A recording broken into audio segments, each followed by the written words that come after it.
welcome back to The Capitolist. I am here with our experts to tell us what is going on with this whole legislative session. 2018, it's up in the air.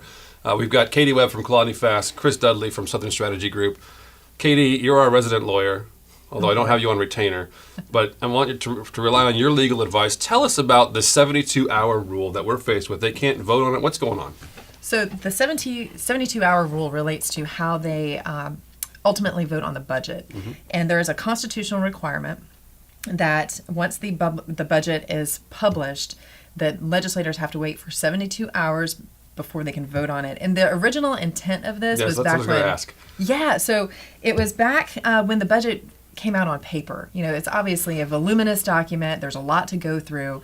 And originally it was meant to allow for a period of time for legislators to be able to parse through the budget, find all the different line items, go through all of the proviso. $85 billion worth of line items is quite a bit. Exactly. So there was the theory was that there needed to be some time for them to be able to process that and go through that. Now that it's electronic, searching the budget is a lot easier than it used to be back when it was on paper, but that was really the purpose of it. And that's a cooling off period. We have the budget, there's a general agreement on it, gives you time to look through, make sure there's no surprises, and then they can vote on it at the end of that 72-hour period. Correct. There's still some debate, though. We still might get debate whenever the clock does expire. We still might get debate. It might not. The session may not end on time. So, I mean, it's not going to end on time. It may not even end immediately after the 72-hour period.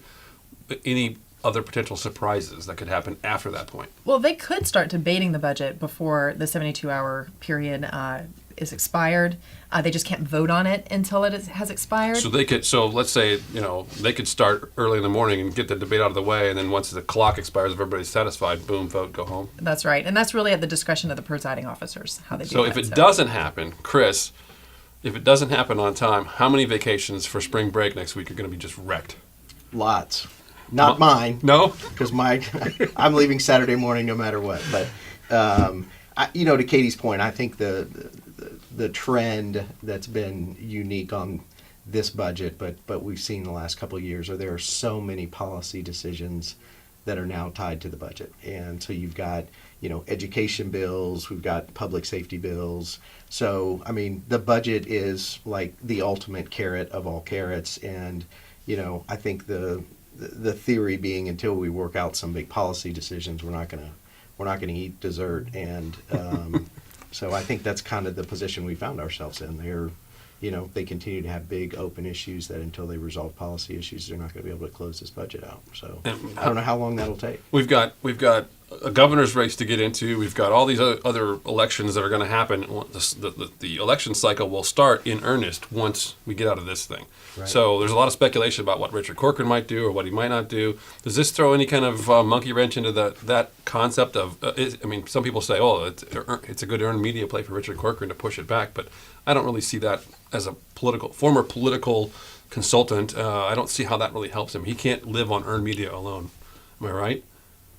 Yes. He needs to get out there and raise money. So it's probably not by design that this is going the way it's going. Right. Well, listen, to your point, the one thing that we've always said here in the Capitol with the legislature is we're not D.C. That we can get our work done on time. We can get out. We have a balanced budget. We're having policy discussions. Both sides are involved. I think that's the issue that these members are going to have to start thinking about is, we're not, this isn't the debate about whether we're going to keep the government open for 6 more weeks and then another 6 more weeks. This is, we have 60 days. We like to get it done during that time every year. And so I think those are the issues that these guys are going to have to be thinking through. Okay. When we come back from this break, I want to ask you guys who the big winners are as we get towards the end of the legislative session. I keep wanting to say it to the end, but you just can't be sure. Yeah. We'll be right back to hear about that in a minute.